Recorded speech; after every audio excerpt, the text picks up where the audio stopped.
noches, muy buenas tardes. En el día de hoy, el mensaje lleva por título El Día de la Ira. Y el pasaje que vamos a leer lo encontramos en 2 de Tesalonicenses 2, versículos 1 al 12. Así que los invito a abrir su Biblia en 2 de Tesalonicenses, capítulo 2, versículo 1 al 12. Voy a pedirle a mi esposa y hermana en la fe, Talía, que me lea estos 12 versículos. Amén. Pero con respecto a la venida de nuestro Señor Jesucristo y nuestra reunión con Él, os rogamos, hermanos, que no os dejéis mover fácilmente de vuestro modo de pensar. Ni os conturbéis ni por espíritu, ni por palabra, ni por carta como si fuera nuestra, en el sentido de que el día del Señor está cerca. Nadie os engañe en ninguna manera, porque no vendrá sin antes que venga la apostasía, y se manifieste el hombre de pecado, el hijo de perdición, el cual se opone y se levanta contra todo lo que se llama Dios o es objeto de culto, tanto que se sienta en el templo de Dios como Dios, haciéndose pasar por Dios. ¿No os acordáis que cuando yo estaba todavía con vosotros os decía esto? Y ahora vosotros sabéis lo que lo detiene, a fin de que a su debido tiempo se manifieste. Porque ya está en acción el ministerio de la iniquidad, solo que hay quien al presente lo detiene, hasta que él a su vez sea quitado de en medio. Y entonces se manifestará aquel inicuo, a quien el Señor matará con el espíritu de su boca, y destruirá con el resplandor de su venida. Inicuo, cuyo advenimiento es por obra de Satanás, con gran poder y señales y prodigios mentirosos, y con todo engaño de iniquidad para los que se pierden, por cuanto no recibieron el amor de la verdad para ser salvos. Por esto Dios les envía un poder engañoso, para que crean la mentira, a fin de que sean condenados todos los que no creyeron a la verdad, sino que se complacieron en la injusticia. Amén. Amén. Oremos. Señor, nos presentamos ante tu presencia, Señor, para que tú nos instruyas, nos entregues dirección, conocimiento en lo que vamos a compartir, para que lo podamos atesorar en nuestro corazón. Y eso también ilumine a quien no te conoce, como también dé claridad a los que, si bien te conocemos, aún hay cierta confusión en los hechos que van a tener que ocurrir sobre esta humanidad. Gracias, Señor, por los mensajes que tú nos das a través de tu palabra. Ahora quedamos atentos a escuchar esa palabra que tú nos vas a entregar. Lo pedimos en nombre de nuestro Señor Jesucristo. Amén. Las personas en general desearían conocer su futuro, lo que le va a ocurrir en el día de mañana, en el mes que viene o en el año próximo. ¿A quién no le gustaría saber cuál es su futuro en el tiempo hacia adelante? Es muy propio del ser humano querer saber de antemano qué resultado tendrá su futuro matrimonio, su empresa, su nuevo trabajo o el porvenir de sus hijos. Pero hay un libro que predice nuestro futuro inmediato y a largo plazo, y también el de nuestros seres queridos, así como el destino de la humanidad. Y ese libro se llama la Biblia, la palabra de Dios, la palabra del Dios verdadero. En la Biblia están establecidos los acontecimientos que se van a desarrollar en cada uno de nosotros durante los días de nuestra existencia en este mundo. Porque Dios prepara de antemano no solo el código genético de cada persona, sino también la sucesión de eventos y situaciones que marcarán nuestra experiencia mientras vivamos en esta tierra. Lo mismo ocurre en la existencia de las naciones, porque sus tiempos están en las manos de Dios. Es por esto que en el mensaje de hoy toca uno de los grandes capítulos proféticos de la palabra de Dios, que encontramos en 2 Tesalonicenses 2, 1 al 12, y que sirve a su vez de advertencia para aquellos que hoy desarrollan una vida lejos del plan de Dios, así como para otros que aún teniendo conocimiento de la verdad, no tienen claridad respecto a ciertos sucesos que ocurrirán en un futuro cercano. Pablo nos resume estos 12 primeros versículos de este capítulo 12 en lo que se llama el fin del mundo y la segunda venida de Cristo. Por lo que Pablo anticipa que habrá de venir gran sufrimiento para la gente que rechaza a Dios y rechaza la obra de Cristo.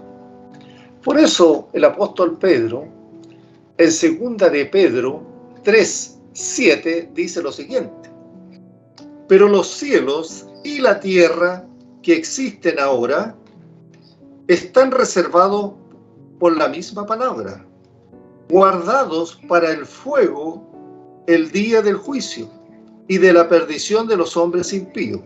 El fuego significa juicio. Porque Cristo volverá para juzgar a todos aquellos que lo han negado, que lo han rechazado, para que reciban entonces de parte de Cristo su venganza en la segunda venida. Pero antes de comenzar con el estudio de este pasaje en sí, es bueno recordar lo siguiente. Desde el libro de los Jueces en adelante, las Sagradas Escrituras enseñan filosofía del gobierno humano, cuya existencia y vigencia cualquiera puede comprobar en los sucesos que han vivido las naciones de la tierra a través de la historia, o que están viviendo hoy en diferentes países. ¿Qué nos enseña esta filosofía de gobierno humano?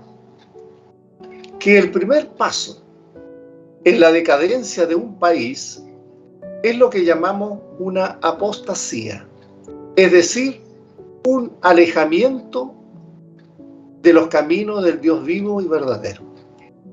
El segundo paso en este proceso de descenso de una nación ha sido siempre la pérdida de todo principio moral. Y el tercer paso es una anarquía política, es decir, una confusión, un caos, una falta total de autoridad. Muchos opinan que el problema que tenemos hoy en la sociedad se encuentra ubicado en las capitales de las naciones, es decir, en las sedes de los gobiernos. Otros creen que si las personas en general pudieran reformarse para que actuaran rectamente, sin violencia, sin robar, o sea, que se pudiera elevar nuestros patrones morales, entonces, dicen, podríamos resolver nuestros problemas. Sin embargo, en la opinión de muchos teólogos, el problema se encuentra en el interior de nuestro, en el interior suyo y en el interior mío, es decir, en nuestro corazón, en nuestra alma. Y todo esto en razón de que ciertos grupos considerados oficialmente cristianos se han apartado de la fe, por lo cual ya no están comunicando a las personas un mensaje eficaz, un mensaje con poder, es decir, la verdad, la sana doctrina del Evangelio. Como resultado de esta apostasía religiosa, ha surgido una moral distorsionada y una anarquía política que, más temprano que tarde, se ha puesto en evidencia en todas las naciones. Así vemos como la mayoría de la gente vive practicando las obras de la carne. Bien lo dice Pablo ahí en Gálatas 5, 19 al 21.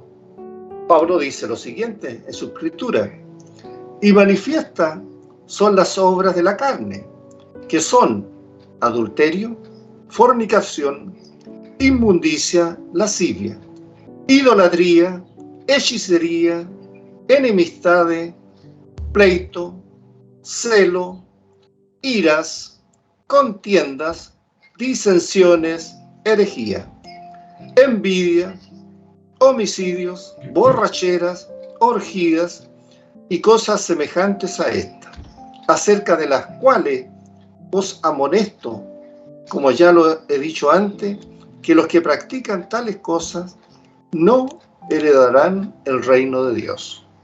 Eso es lo que dice en Gálatas 5, 19 al 21, escrito por Pablo. Les presento además estas palabras que fueron escritas en un periódico hace varios años atrás. Lo que decía ahí es lo siguiente: esta traición a Cristo en el nombre del cristianismo es una de las razones para la enfermedad moral y espiritual que aflige a este país. El hecho triste es que las iglesias ya no tienen influencia en el desarrollo del carácter de una nación. La gente acude a la iglesia principalmente movida por el impulso de participar en un servicio religioso de adoración, y no para buscar alguna guía espiritual por parte de sus líderes. Eso es lo que decía este comentario en ese diario de hace varios años atrás. Estas palabras de condena no constituyen solo la realidad de una nación, en ese caso se hablaba de esa nación, sino que describen la situación de hoy en todas las naciones de este mundo. El historiador inglés Eduardo Gibbon, que escribió Historia, Decadencia y Caída del Imperio Romano, enumeró 5 razones que causaron la caída de este imperio, es decir, del Imperio Romano, y fueron las siguientes: la socavación de la dignidad y la santidad de la familia, que es la base de toda sociedad humana. Lo segundo, impuestos cada vez más altos, el gasto de los fondos públicos para distribución de pan gratuito y de circos para entretener a la gente. Lo tercero es la moda o manía de buscar el placer, el apasionamiento por deportes cada año más emocionante, más brutales y más inmorales. Lo cuarto, la fabricación de poderosas armas, cuando en realidad el enemigo estaba dentro del mismo imperio. El decaimiento de la responsabilidad individual. Y por último, el decaimiento de la religión, que se diluyó en meras formalidades, perdiendo contacto con la vida y perdiendo poder e influencia para criar las personas. Y hay que recordar que Gibbon no era creyente, pero aquí él entregó 5 razones objetivas que en su opinión influyeron en la caída del Imperio Romano. Este es un principio bíblico para el gobierno humano, y hoy vemos cómo la humanidad en general está descendiendo por una pendiente, precipitándose hacia una ruina final, hacia un juicio que cada vez se encuentra más cerca. La idolatría ha sido el punto por el que cada nación ha abandonado la senda del progreso para entregarse en la decadencia. Cuando un país se aparta de Dios o cuando renuncia a los grandes principios morales en los cuales se basa el Evangelio, cuando se introduce la idolatría, esa actitud conduce finalmente a una gran inmoralidad y a una anarquía política. Es posible que usted se pregunte en este momento, ¿qué es idolatría? Bien, entendemos que la idolatría se relaciona con arrodillarse ante imágenes, pero la mayoría de las personas ya no se arrodilla ante ídolos e imágenes. En vez de eso, ¿qué hacen? Adoran ante el altar del Dios yo. Idolatría moderna que toma diferentes formas. ¿Cuál es la primera forma? La adoración la realizan en el altar del materialismo, lo que alimenta y eleva su ego a través de la compra de más cosas. Sus hogares están llenos de toda clase de bienes. Este deseo ávido para tener más, mejor y nuevo no es nada más que la codicia, que es el 10º mandamiento. La segunda es que adoran ante el altar de su propio orgullo y ego. Esto es a menudo toda la forma de una obsesión por las profesiones, los empleos. Mientras tanto, sus hijos se mueren de hambre por atención y amor en sus hogares. Estimados oyentes, luego de esta introducción, se espera que usted pueda entender mejor, ¿cierto?, lo que vamos a compartir aquí en 2 de Tesalonicenses 2, 1 al 12. Y lo que Pablo trata de hacer es corregir la idea errónea que tenían los miembros de la iglesia en Tesalónica en cuanto a la segunda venida de Cristo.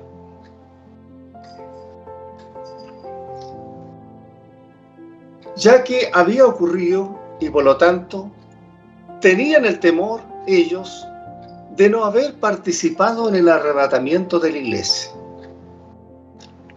Así que para mejor entendimiento de esta situación, es importante que iniciemos este estudio a partir de la primera carta de Pablo en Primera de Tesalonicenses, en el capítulo 4, versículos 13 al 17. Yo solamente voy a leer el 13 y el 14. ¿Y qué escribía Pablo en esa primera carta? Tampoco queremos, hermanos, dice, que ignoréis acerca de los que duermen, para que no os entristezcáis como los otros que no tienen esperanza. Porque si creemos que Jesús murió y resucitó, así también traerá Dios con Jesús a los que durmieron en él. Y sigue posteriormente todo esto. Ahora, en esta segunda carta, en 2 de Tesalonicenses, el énfasis que encontramos recae en el período de la gran tribulación. Y Pablo introduce el tema diciendo que el arrebatamiento de la iglesia ocurrirá primero. Leamos el primer versículo de 2 de Tesalonicenses 2. Pero con respecto a la venida de nuestro Señor Jesucristo y nuestra reunión con Él, os rogamos, hermanos. Pablo escribió claramente el regreso de Jesús, pero la redacción aquí implica una diferencia entre venida y nuestra reunión, porque él dice, pero con respecto a la venida de nuestro Señor Jesucristo, y luego dice, y nuestra reunión con él, dice. Esto sugiere tácitamente que hay dos retornos o regresos del Señor Jesús. Uno es la venida para recoger a su iglesia, tal como se describe en 1 de Tesalonicenses 4, 16 al 18, que dice lo siguiente: porque el Señor mismo, con voz de mando, con voz de arcángel y con trompeta de Dios, descenderá del cielo, y los muertos en Cristo resucitarán primero. Luego nosotros, dice Pablo, los que vivimos, los que hayamos quedado, seremos arrebatados juntamente con ellos en las nubes para recibir al Señor en el aire, y así estaremos siempre con el Señor. Por tanto, dice, alentaos los unos a los otros con estas palabras. Y en esta primera, venida de Cristo, que es el arrebatamiento de su iglesia, no habrá juicio alguno. Y la otra venida, que es la segunda parte de la venida de Cristo, es con su iglesia. Él ya se llevó su iglesia. Ahora Él viene con su iglesia, con su santo, ¿cierto? Y es donde será visto por todas las naciones, por todos los habitantes del planeta. Eso lo podemos leer fácilmente en Apocalipsis 19. Esta segunda venida será distinta, pues vendrá a juzgar, es decir, a hacer juicio a un mundo rebelde, a castigar a los enemigos de Dios, a todos aquellos que rechazan la paz de Dios, que fue lograda por la muerte de nuestro Señor Jesucristo en la cruz. En el mundo, en este momento, que en el mundo de ese momento, cuando Dios vuelva, el anticristo tendrá el poder absoluto como dictador. Y su lema, el lema del anticristo, en ese momento será paz y seguridad. Así que nuevamente al leer nuestro versículo 1, pero con respecto, dice, a la segunda venida de nuestro Señor Jesucristo y nuestra reunión con Él, dice, os rogamos, dice Pablo, os rogamos. El verbo eretomen, usado aquí, es para que usted ponga atención, quiere decir, ponga atención. Pablo estaba insistiendo ante sus hermanos de Tesalónica que prestaran atención a lo que él iba a decir. ¿Y qué les iba a decir Pablo? Les iba a despejar sus dudas sobre el momento en que el Señor debería volver por los creyentes verdaderos de su iglesia. Lo que se ve confirmado con la frase y nuestra reunión con Él, lo cual indica que toda la iglesia se reunirá con el Señor a fin de adorarlo por la eternidad. Esto permitió a ellos, como a muchos hoy, entender que son dos partes de la segunda venida del Señor. La razón del por qué Pablo tuvo que enviar esta segunda carta, después de haber escrito la primera carta, fue que recibió el informe de que los creyentes en Tesalónica eran engañados por falsos maestros, que los estaban confundiendo con ideas erróneas, incorrectas sobre la segunda venida. Así que en el versículo 2, Pablo nos dice que el día del Señor, o sea, el día de la ira, viene después del arrebatamiento o rapto de la iglesia. Leamos el versículo 2. Que no os dejéis mover fácilmente de vuestro modo de pensar, ni os conturbéis, ni por espíritu, ni por palabra, ni por carta, como si fuera nuestra, en el sentido que el día del Señor está cerca. Así que Pablo le dice, no os dejéis de mover fácilmente, dice, de vuestro modo de pensar. Se estaba enseñando falsamente a la congregación que el día del Señor ya había llegado. Y era por eso que estaban experimentando tribulaciones en su vida. Y eso le estaba trayendo mucha confusión a ellos. Debido a que estaban pasando ellos por problemas, estaban también soportando la persecución. Así que era fácil que alguien hubiera dicho, bueno, nos está sucediendo esto porque estamos en la gran tribulación. Ha llegado el día del Señor y nos estamos encontrando en ese periodo. Pablo usa una fuerte fraseología cuando les dice: no os dejéis mover fácilmente de vuestro modo de pensar, por haber recibido una repentina agitación. El ser movido del modo de pensar es o significa algo similar a ser sacudido como un barquito agitado en medio de las olas encrespadas del mar en una tormenta. Y luego le dice: no se alarmen. Eso marcaba, ¿cierto?, una confusión y angustia para ellos, para estos tesalonicenses, que habían sentido, ¿cierto?, o habían recibido una falsa interpretación de la segunda venida de Cristo. Y luego les agrega: no os conturbéis. Esto representa un estado continuo de malestar, es decir, atribulados. Aparentemente, un malentendido de la enseñanza de Pablo, o bien una incorrecta aplicación de ella, les estaba causando a los tesalonicenses ser movidos de su modo de pensar y se conturbarse. Pablo les había dicho antes, en 1 Tesalonicenses, en el capítulo 5, 2 y 4, lo siguiente: porque vosotros sabéis perfectamente que el día del Señor vendrá así como ladrón en la noche, que cuanto digan paz y seguridad, entonces vendrá sobre ellos destrucción repentina, como los dolores a la mujer encinta, y no escaparán. Mas vosotros, hermanos, no estáis en tinieblas, les dice, para que aquel día os sorprenda como ladrón. Parece que en todas las épocas hay cristianos que parecen pensar que tienen información directa del Señor, ya sea por sueños, por visiones o revelaciones especiales.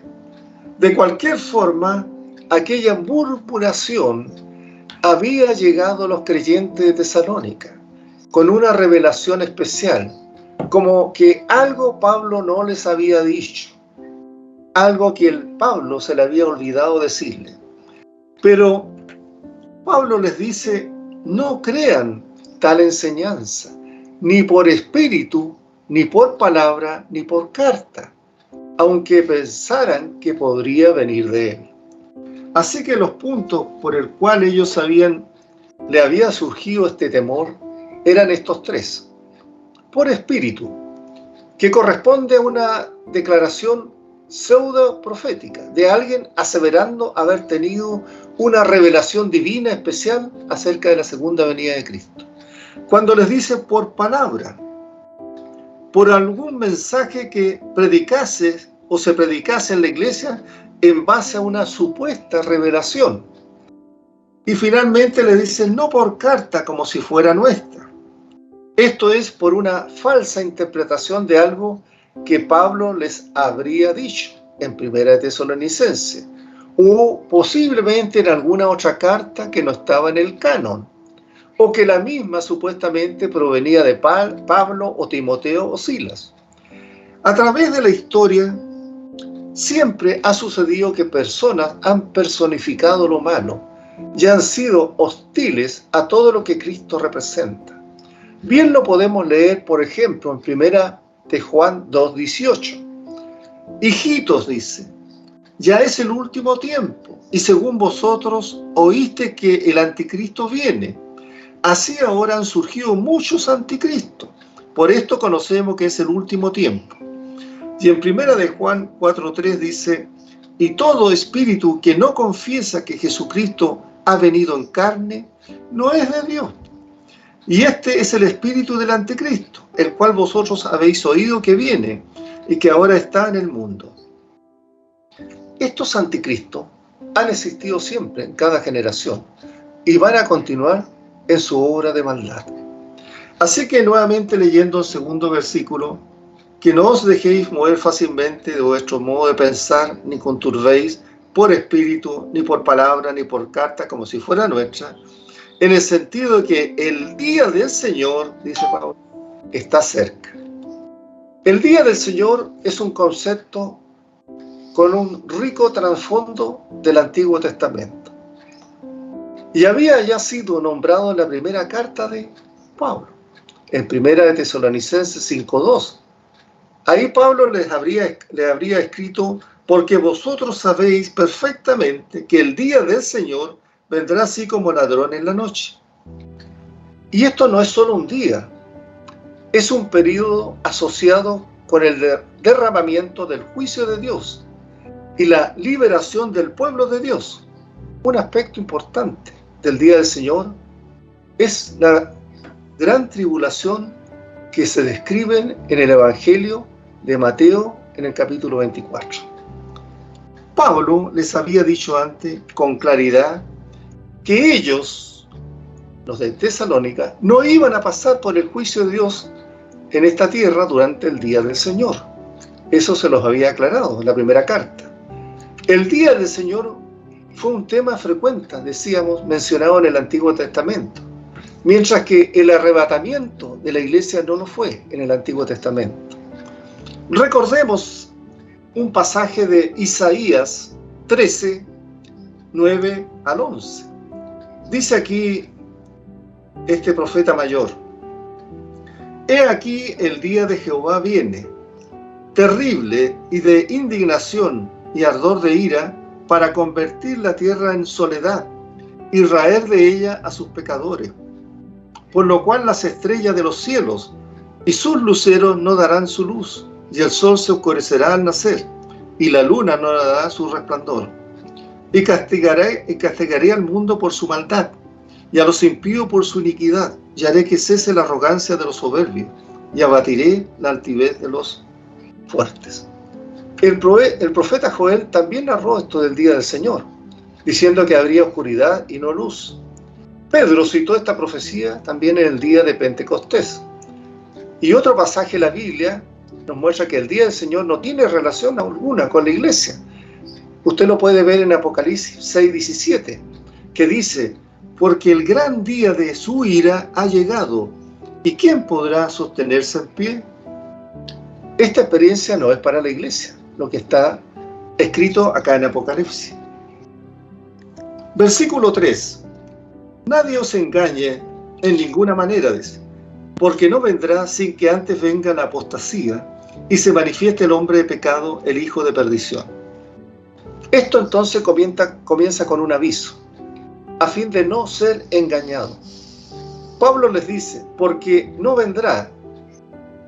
¿Qué día? El día del Señor. No vendrá a menos que se cumplan dos condiciones. Primero, sin que antes venga la apostasía, le dice. Y segundo, que se manifieste el hombre de pecado, el hijo de perdición.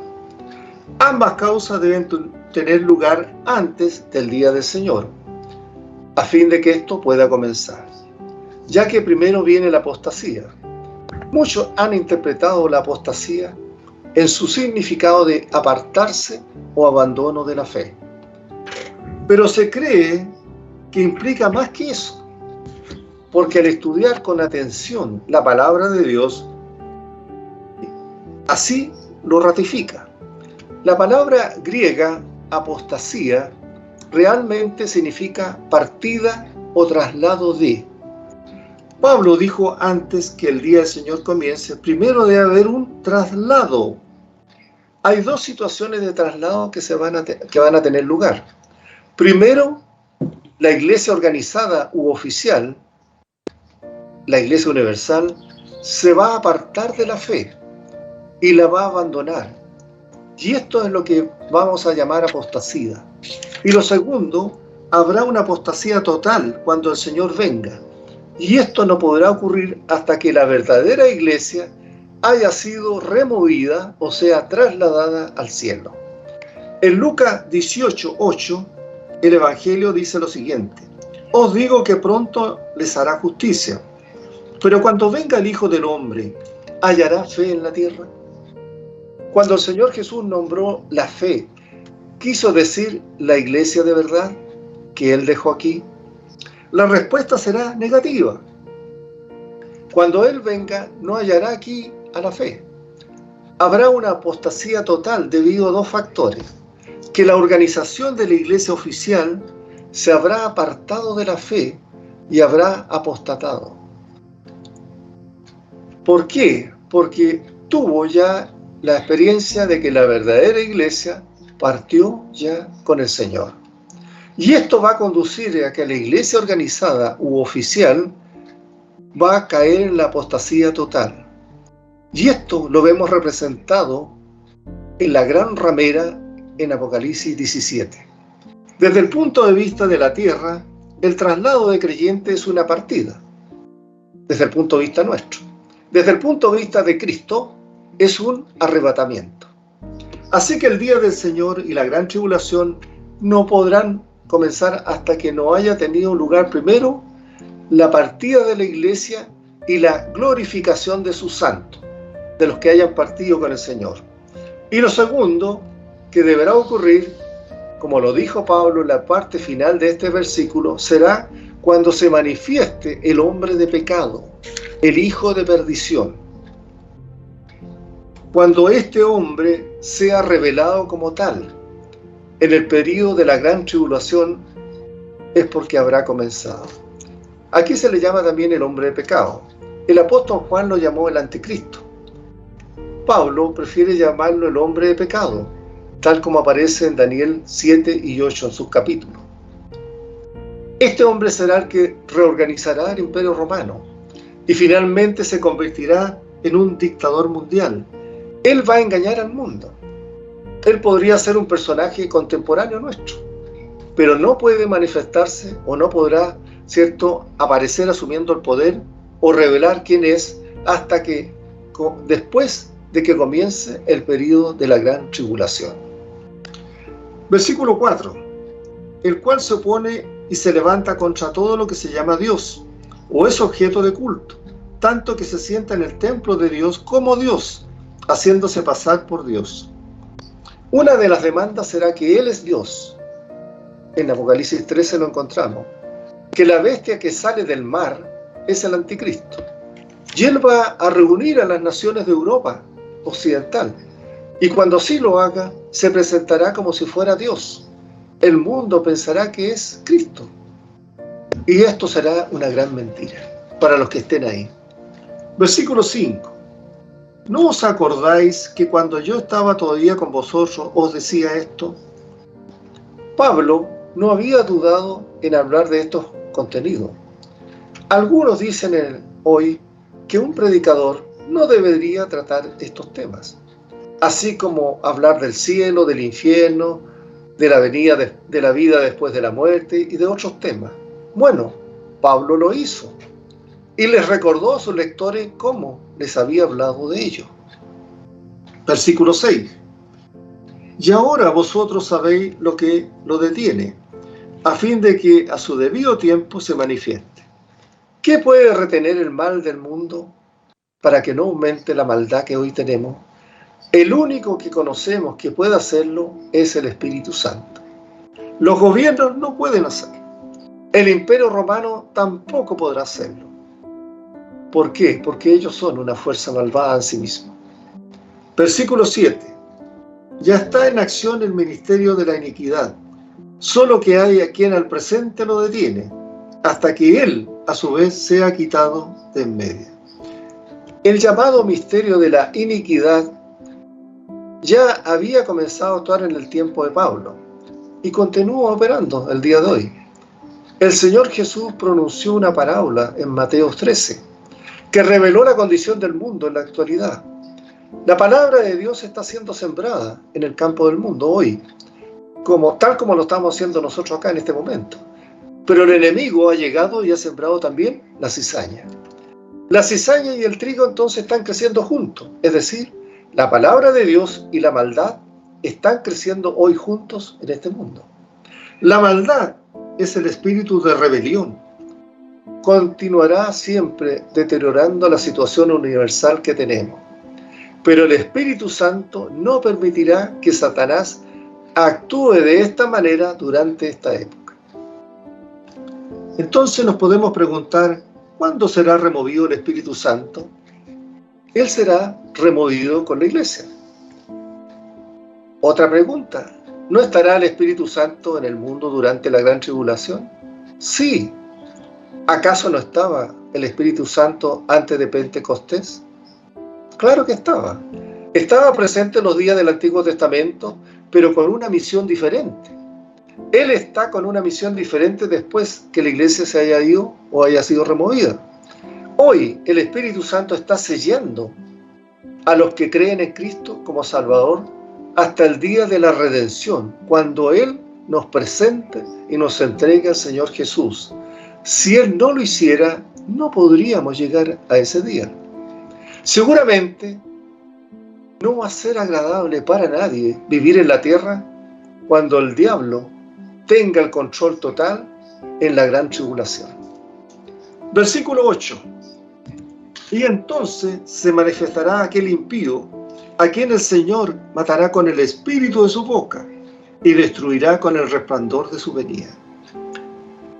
El anticristo, el hombre de pecado, será un dictador mundial.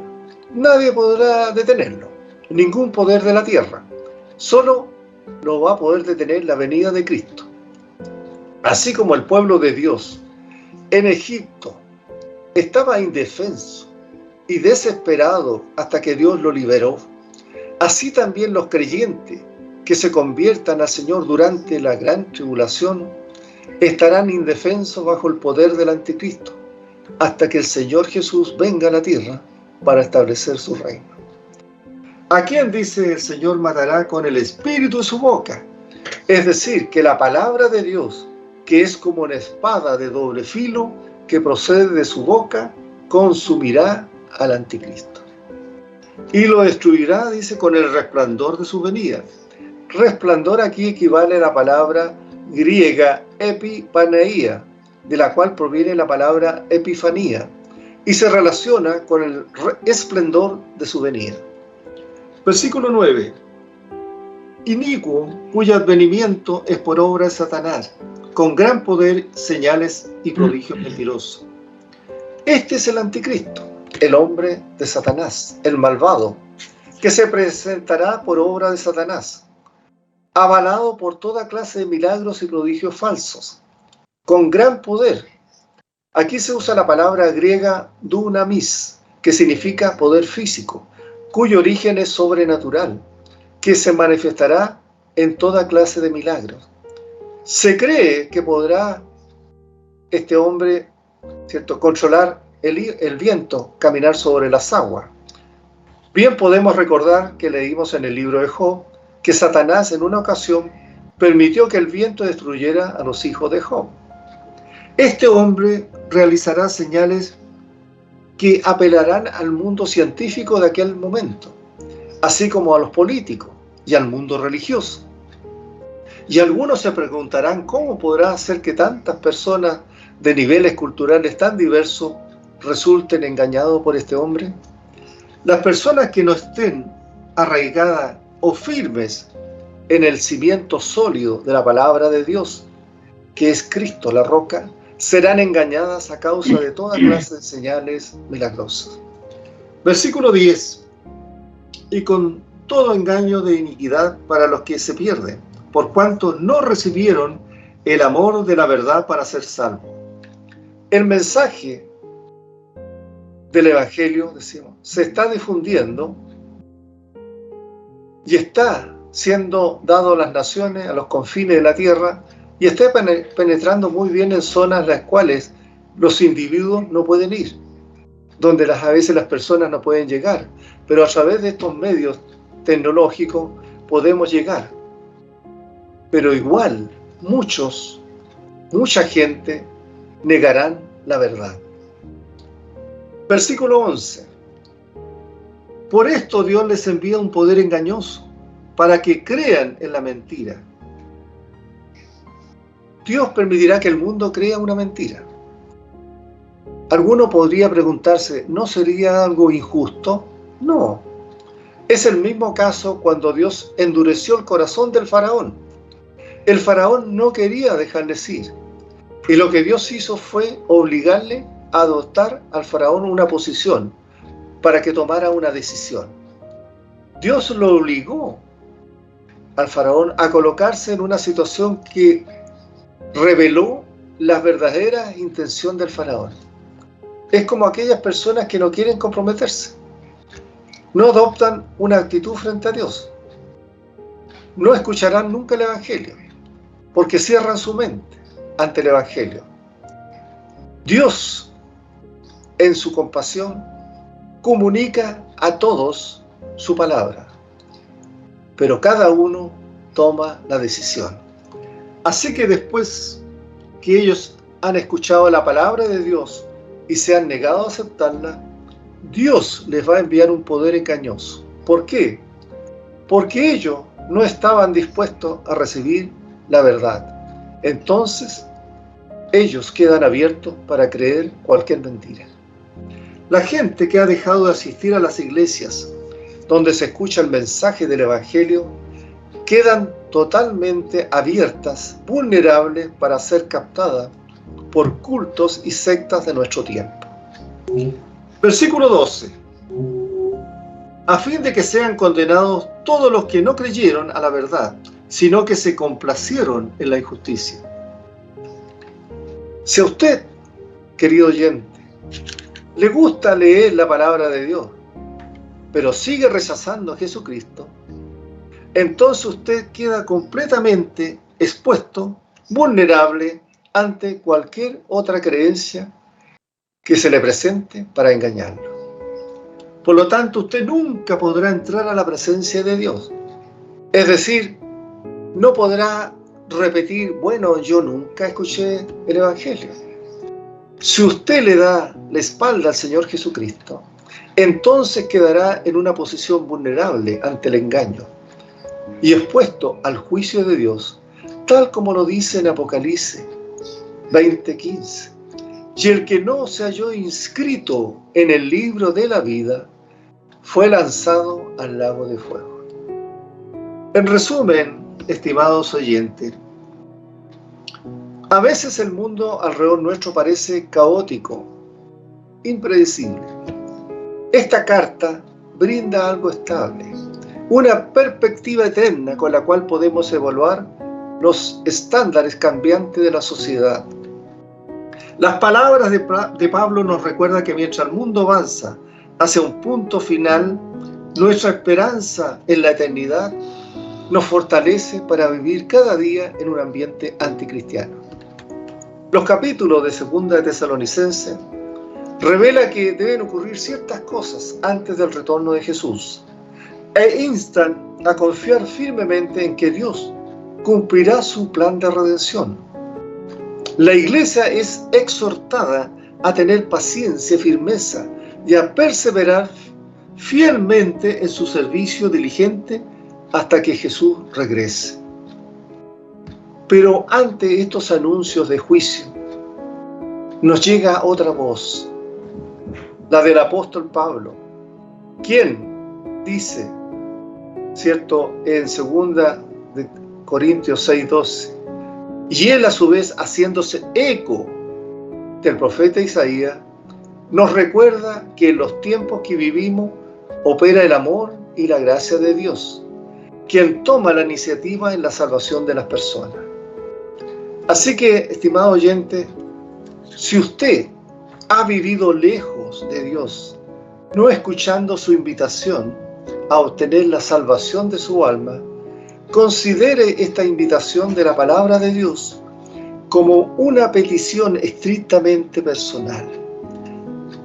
Decíamos en 1 Corintios 6:2, en tiempo aceptable te he oído, y en día de salvación te he socorrido.